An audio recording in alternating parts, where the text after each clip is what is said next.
वक्रतुंड महाकाय सूर्यकोटि समप्रभा निर्विघ्नं कुरु मे देव सर्वकार्येषु सर्वदा। गजाननं भूतगणादिसेवितं कपित्जम्बूफलचारुभक्षणं उमासुतं शोकविनाशकारकं नमामि विघ्नेश्वरपादपङ्कजं। बोलो गणपति भगवान की जय। आप सभी श्रोता, जैसा कि आप जानते ही हैं कि हमारे सनातन हिंदू धर्म में अनेक प्रकार के व्रत और त्यौहार मनाए जाते हैं। कार्तिक महीना तो है ही त्योहारों का, तो इस महीने में एक विशेष त्यौहार जो सुहागिन स्त्रियों के लिए होता है उसका नाम है करवा चौथ व्रत। तो करवा चौथ व्रत बहुत ही श्रेष्ठ व्रत है। जो सुहागिन स्त्रियां होती हैं वो अपने पति देव के लिए, उनकी आयु वृद्धि के लिए, लंबी आयु के लिए और स्वास्थ्य की मंगल कामना के लिए व्रत करती हैं। इसमें ऐसा भी बताया जाता है व्रत में कि ये जो करवा चौथ का व्रत है वो कुमारी कन्याएं भी रखती हैं कि उनको अच्छे वर की प्राप्ति हो, भगवान गणेश की कृपा से, भगवान शंकर और पार्वती जी की कृपा से। तो इस व्रत के जो अधिष्ठात्री देवता हैं वो हैं भगवान शिव और पार्वती यानी गौरी मैया। तो इसका जो व्रत है वो बड़ा ही साधारण है, लेकिन कठिनता भी इसमें बहुत बताई गई है। करवा चौथ का व्रत कार्तिक मास के कृष्ण पक्ष की चतुर्थी में जब चंद्रोदय होता है शाम के समय में, तो उस समय यह व्रत किया जाता है। कई बार तृतीया में आता है, कई बार चतुर्थी में यह व्रत आता है। इसको हम करक चतुर्थी के नाम से भी जानते हैं। इसको हम एक शब्द प्रयोग करते हैं इसके लिए, सरगी खा करके यह व्रत करते हैं। ब्रह्म मुहूर्त में उठ करके तारे की छाँव में सरगी खा करके यह व्रत करते हैं। और इस व्रत में बिना किसी भी प्रकार का अन्न जल इत्यादि ग्रहण नहीं किया जाता है।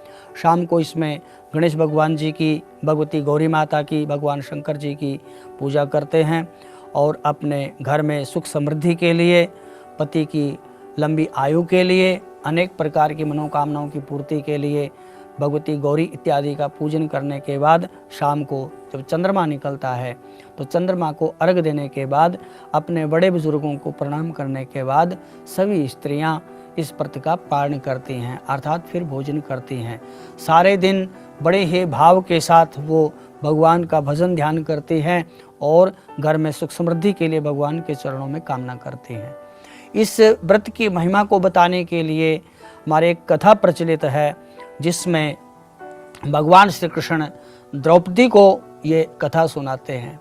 द्रौपदी का भगवान के आगे एक बार प्रश्न है कि द्रौपदी कहती है कि हे प्रभु, हमारे पति देव अर्जुन जो नीलगिरी पर्वत पर तपस्या करने के लिए गए हुए हैं, तो मुझे ऐसा लगता है कि उनको किसी प्रकार की कोई विघ्न और बाधाएं आने की भी संभावना है।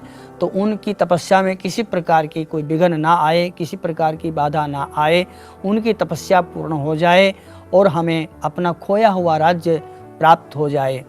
तो कुछ ऐसा कोई व्रत या अनुष्ठान बताएं जिससे हमारी सारी की सारी मंगलमयी मनोकामनाएं पूर्ण हों।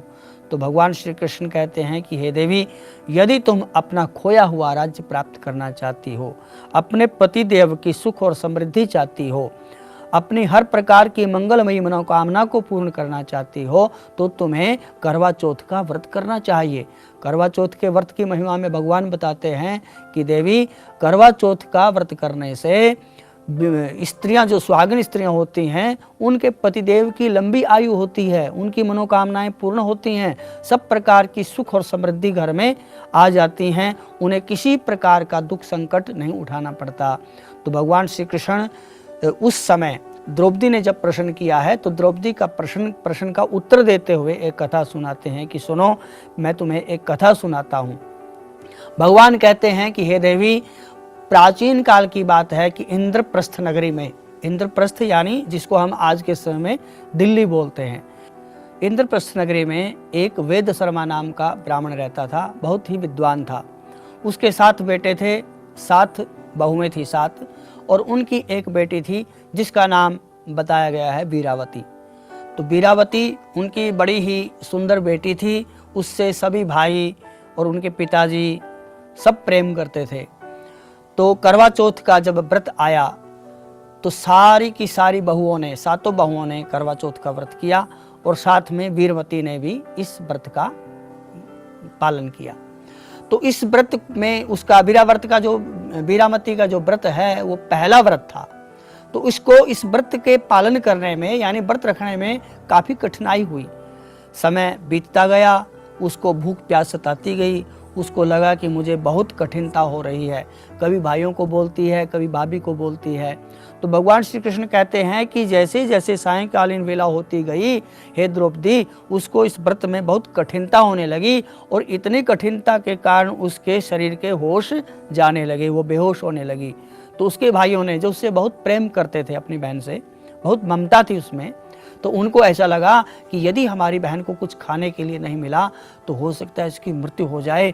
तो उन्होंने आपस में विचार किया कि क्या करना चाहिए।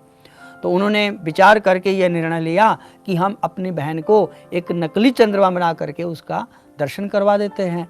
तो उन्होंने शाम के समय में एक पीपल के पेड़ में आग जला दी ऊपर जा करके, और छलनी से कुछ कपड़ा इत्यादि लगा करके ऐसा बना दिया चंद्राकार कि उनको लगता था कि दूर से कि ये चंद्रमा ही है। तो दौड़ करके भाई अपनी बहन के पास गए, वीरमती के पास। वीरमती बहन, देखो चंद्रमा निकल आया है, तुम इसको अर्घ दो, अर्थात चंद्रमा के दर्शन कर लो। तो वीरमती ने अपने भाइयों की बात मान करके उस नकली चंद्रमा को असली चंद्रमा मान करके अर्घ दिया, और अर्घ देने के बाद चंद्रमा को नमस्कार परिक्रमा करने के बाद उसने घर में आकर के भोजन कर लिया, और भोजन करने से जो उसका व्रत था वो खंडित हो गया। हमारे शास्त्र कहते हैं कि यह शास्त्र विधिम उत्सृज्य वर्तते कामकारतः न स सिद्धिम अवापनोति न सुखम न पराम गति। अर्थात किसी भी हम प्रकार का अनुष्ठान करते हैं, व्रत करते हैं, यदि हम उसमें विधि का पालन नहीं करते हैं, क्योंकि विधि का पालन करना बहुत जरूरी है। यदि हम विधि का उल्लंघन कर देते हैं तो उस जीव को जो पालन करने वाला है, जो व्रत करने वाला है, जो अनुष्ठान करने वाला है, नासा सिद्धिम अवापनोति, उसको किसी प्रकार की सिद्धि प्राप्त नहीं होती है, ना उसको सुख ही मिलता है और ना उसको परम गति प्राप्त होती है।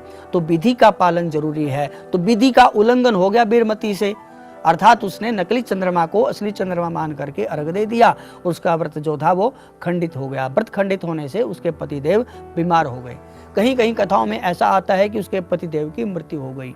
तो उसको बड़ी चिंता हुई, अनेक प्रकार के उसके लिए इलाज करवाए गए, सब प्रकार की औषधियाँ विफल हो गई, किसी प्रकार का आराम नहीं मिलता है। इस प्रकार के उसकी की बीमारी में 1 वर्ष बीत गया। 1 वर्ष बीत गया, वो इंतजार करती है, पता करती है, मन में विचार करती है कि मुझसे ऐसा कौन सा दोष पाप हुआ है कि जिससे मेरे पति देव की ये हालत हो गई है। स्वर्गलोक से इंद्र देवता की धर्मपत्नी इंद्राणी अपनी कुछ सखियों के साथ मिलकर के इस पृथ्वी पर व्रत करने के लिए प्रकट हुई करवा चौथ का। देखो, देवता लोग भी मनुष्य का शरीर प्राप्त करने के लिए तरसते हैं। मनुष्य का शरीर की इतनी महिमा बताई गई है कि इंद्राणी भी मनुष्य शरीर धारण करके इस पृथ्वी पर करवा चौथ व्रत करने के लिए लौटी, आई सखियों के साथ, और उसकी भेंट वीरमती से हुई। वीरमती ने इंद्राणी को देखा कि ये एक मुझे विशेष महिला लगती है, स्त्री लगती है, इसके शरीर पर दिव्य तेज है। तो उनको देख करके विचार करती है, प्रश्न करती है कि हे माँ, मेरे पतिदेव बीमार हैं, क्या आप मुझे बता सकते हैं कि क्या मेरे से गलती हुई है, क्या दोष हुआ है मेरी पूजा में, पाठ में, आराधना में।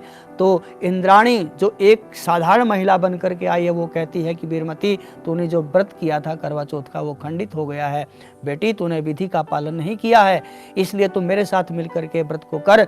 यदि तू इस व्रत का पूरे ढंग से विधि से पालन करते हुए इस व्रत का आचरण करेगी तो तुम्हारे पतिदेव अवश्य ही ठीक हो जाएंगे। तो वीरमती ने इंद्राणी के साथ मिलकर के इस करवा चौथ का व्रत किया, और करवा चौथ के व्रत के प्रभाव से इंद्राणी ने उसके पति को स्वस्थ कर दिया।